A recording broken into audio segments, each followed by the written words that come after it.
Elections हो पाएंगे। अगर डर नहीं रहेगा तभी लोग फ्रीली वोट कर पाएंगे। अगर खौफ नहीं रहेगा तो बंदा इलेक्शन में खड़ा होने का जरूरत करेगा नहीं। तो अगर खौफ रहेगा चाहे किसी भी साइड से, फिर आम आदमी जैसे आप हैं, मैं हूँ, मतलब मैं अपने को इसलिए कह रहा हूँ कि कल जब मैं वर्दी से बाहर चला जाऊँगा या कहीं जहाँ पे मैं यहाँ डीजी हूँ जहाँ नहीं हूँ वहाँ पे तो मैं एक आम नागरिक हूँ।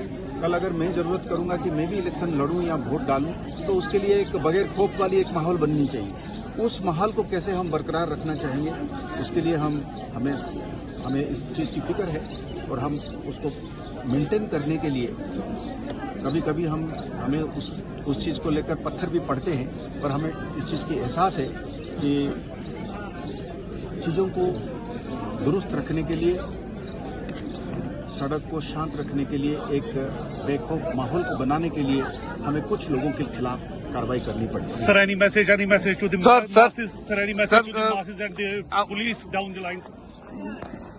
So the message from a police officer, be of whichever rank he is always this, that please accept this. We have to be tough against some people. Police by definition is law enforcement. आप मेरे से आज इस वक्त बात कर सकते हैं क्योंकि आपको पथराव नहीं था, आप आए मेरे पास, टाइमली आप आए। आप जब जाएंगे आपको उम्मीद रहेगी कि आप घर में पहुंचेंगे, बीच में आपको खलल नहीं पड़ेगी, आप किसी तरीके की परेशानी में नहीं आएंगे, अचानक कहीं किस जगह पे फंसेंगे नहीं, कोई आपको रोकेगा नहीं मारे। तो उस माहौल को बनाने के लिए हमको कुछ लोगों के खिलाफ कार्रवाई करनी पड़ेगी। सर, वो कार्रवाई जब हम करते हैं, हम इस बात का भी एहसास रखना चाहते हैं कि हम ट्रैफिक एक्सीडेंट को मर्डर नहीं बनाना चाहते। जिसका जो गुनाह बनता है उसी गुनाह के हिसाब से हम चलना चाहते हैं। पर हम लॉ एनफोर्समेंट एजेंसी होने के नाते लॉ को तो एनफोर्स करेंगे, तो इसमें हमें मदद चाहिए, इसमें लोगों का पूरा सपोर्ट चाहिए और लोगों का पूरा सपोर्ट मिल भी रहा है हमें, इस बात का भी हमें एहसास है। जी sir, recently top commander LeT का यहाँ मारा गया पुलवामा में, तो अब क्या है मिलिटेंसी का ग्राफ क्या है एक्चुअल इन कश्मीर में खासकर?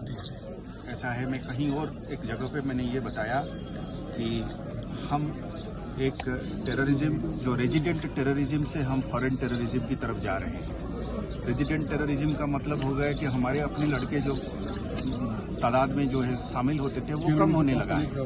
हमारी ये कोशिश रही है कि कम्युनिटी के साथ मिलकर हम ये पहले तय करें कि कोई इनमें दाखिल ना हो, तो कोई किसी माँ की, किसी बहन की, किसी भाई जो है या बेटा या खामद जो है इसमें शामिल ना हो, इसका जान बची रहे।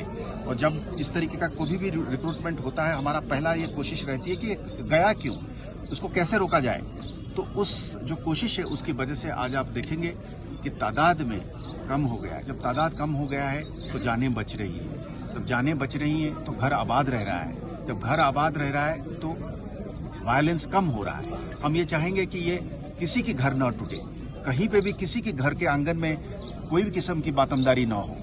अब फॉरेन टेररिज्म है, अब आज के दिन में 70-80 लोग आ गए हैं, वहाँ से आते हैं, वो बराबर कोशिश करते हैं आने के लिए। जब आते हैं वहाँ से बंदूक लेके आते हैं, आईडी लेके आते हैं। पिछले दिनों में उन्होंने इलेक्ट्रिक के खंभा उड़ाने की कोशिश करी, तो इलेक्ट्रिक खंभे से तो हम सब लोगों को बिजली मिलती है, आपको भी बिजली मिलता है, आपके टेलीफोन भी उसी से चार्ज होता है। तो वहाँ से लोग पैसा तो लेके नहीं आते हैं, मेडिसिन तो लेके नहीं आते हैं, नौकरी तो नहीं लेके आते हैं, अस्पताल तो नहीं लेके आते हैं बंदूक लेके आते हैं। तो मेरा तो ये गुजारिश रहेगा कि वहाँ आने के बाद जो लोग उनको सपोर्ट करते हैं, चंद लोग हैं, घर में रखने की कोशिश करते हैं, उनको एक जगह से दूसरे जगह ले जाने में उनको मदद करते हैं, छिपाने की कोशिश करते हैं, हम मजबूर हैं उनके खिलाफ कार्रवाई करने के लिए, सख्त कार्रवाई करने के लिए, ताकि बाकी लोग बचे रहे। 100 में से एक आदमी को हम उसके खिलाफ कार्रवाई करने में हम मजबूर हैं, ताकि 99 लोग शांति में रहें, अमन में रहें, खुशहाली में रहें, तरक्की करें।